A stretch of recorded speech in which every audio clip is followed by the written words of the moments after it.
Hi everyone, so now we have done the evaporation on our BLO Lift-Off sample and we want to do the lift-off, of course. So following our recipe book for PMMA, the most used chemicals for lift-off are acetone and DMSO.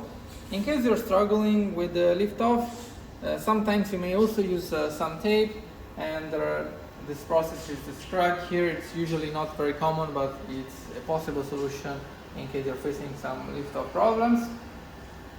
So what we will do is placing our sample in acetone. Depending on how well the lift-off goes, usually we will see that few minutes or maybe tens of minutes should do. If we're struggling to fully remove the polymers on top of our surface, we can also use some sonication. And in general, if we leave the sample even overnight, this should be still okay, because they should not damage our metal thickness on top of our silicon substrate. So let's move to our bench. We take some acetone.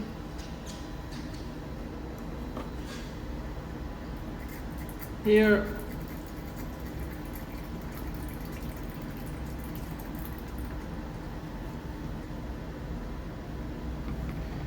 and we place our sample inside. In matter of minutes, we should see that the metals on top should be slowly being removed.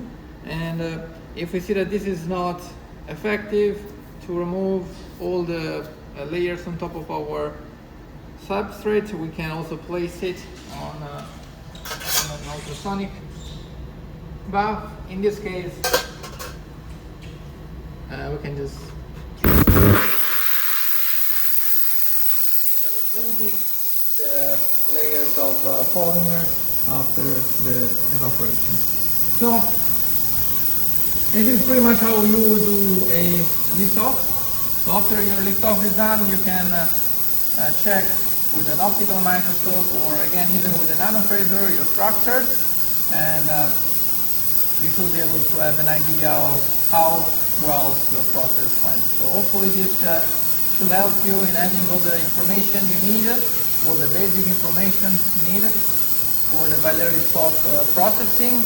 You can find more details in the recipe book, and I really recommend you to read it through so that you can have a successful process with your NanoFrazor.